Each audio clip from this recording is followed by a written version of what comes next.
on point for the day. What's going on, guys and gals? Thanks again for coming back to my channel. If you're brand new, then welcome.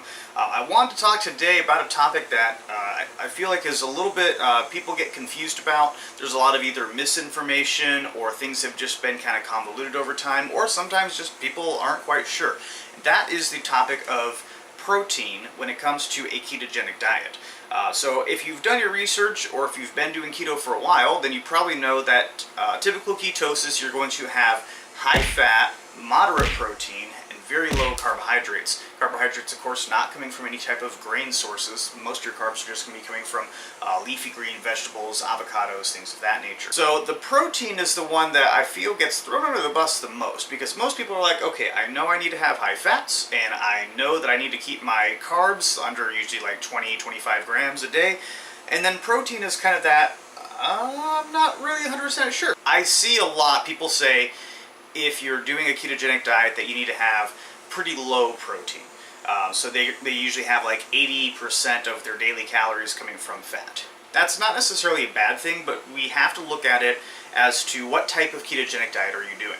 So when we're talking about ketogenic diet, keep in mind that the ketogenic diet has been around for millennia, but as far as when it was more studied for some of its benefits, that was originally in the terms of medical ketosis to help cure, epilepsy and seizures and things of that nature. Alzheimer's, I think they were trying to cure it for some of that stuff as well.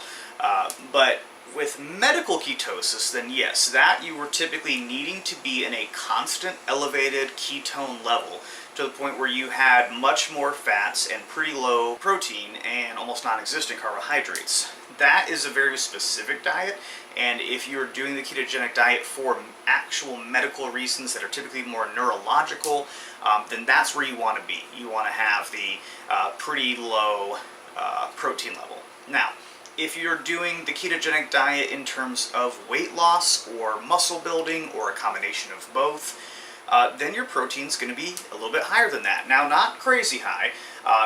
I would suggest to go look at there's a bunch of different calculators that are all going to give you close to the same thing.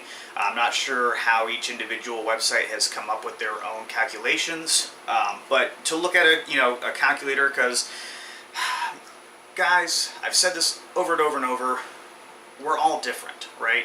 When you're looking at what should one have for protein, you have to look at factors like age, type of metabolism, what type of exercises are you doing, even stuff that gets a little bit more into the science of it. How does your body typically digest stuff? Do you have any issues with certain macronutrients? So to tell one person that, okay, you're this age and you're this height and you're this weight, you should eat this much, there's so many more factors that go into it. As a starting point, I would say to go find like a keto calculator online. I'll give you a link in the description for the one I like, but it gives you kind of a baseline. But honestly, from there, a lot of it's going to be trial and error. So I want to try to help kind of guide you as to maybe something that you should look at depending on your goals. I mean, to give an example, one of my really good friends and recent clients, she actually lost like nearly 100 pounds since February. February is when she actually had started doing the ketogenic diet and lost a ton of weight with it. She did come up to me recently and was like, hey, Beck, I have kind of a problem. I'm not really losing weight anymore, and I don't know what's changed. I'm still doing everything that I did when I first lost a bunch of the weight, but I'm not losing anymore. So I was like, okay, well, let's sit down and look at what you're doing and where your calories and macronutrients are, what you're doing for exercise, and then we'll adjust some things. Now, she hadn't really been doing much for exercise other than some just quick things at home here and there, and that's not a huge deal in the beginning, but as you start losing weight, especially when she lost nearly 100 pounds, your body adjusts, your body compensates for that. So you need to start changing things up and challenging your body in order to see progress. So I created a workout plan for her, and then when she was showing me her breakdown of her macronutrients, she had her protein super low, like I think it was like 10% of the daily calories for the protein level. So I told her, I was like, you probably should try looking at adding some more protein. Now we're still in that phase, so I'll get you guys some actual numbers and we'll post some new progress pictures for her.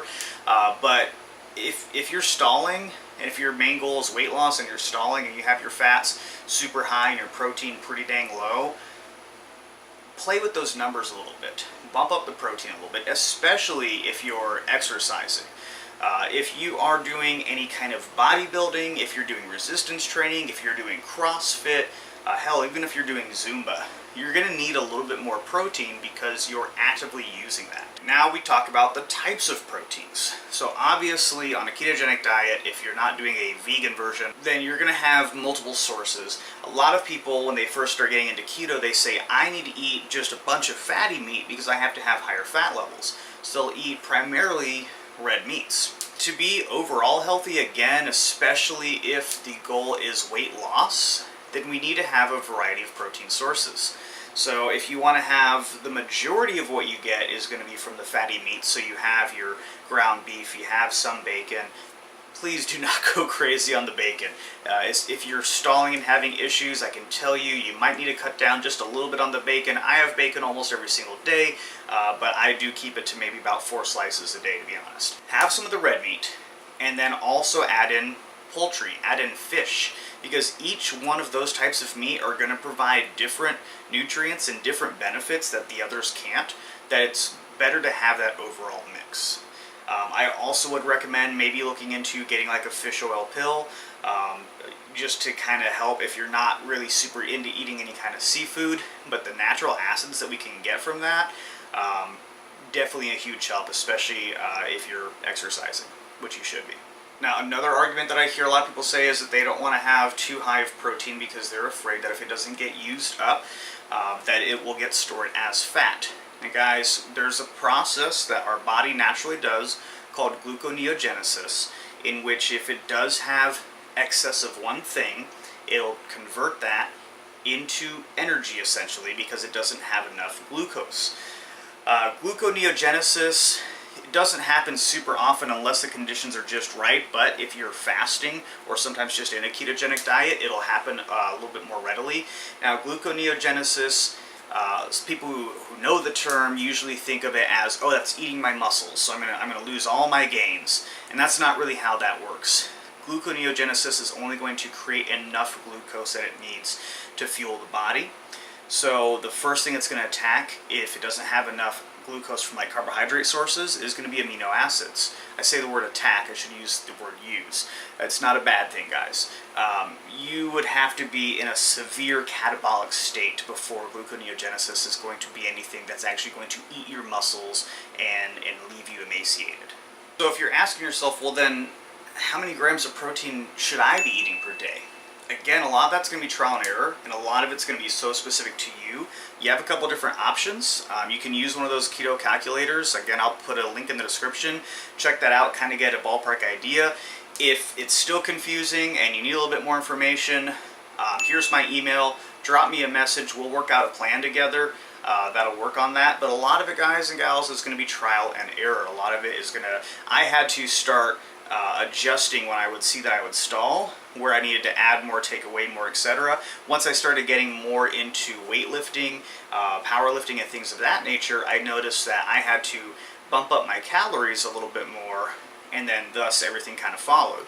But right now, I still eat about 150 grams of protein per day, sometimes a little bit less. It depends on, you can kind of feel in your body where you need to be at. Never force yourself that, oh, I have to absolutely meet this number. Listen to your body. But I have about 150 grams of protein per day and about 160 grams of fat per day. So what works for me may not be exactly the same for you.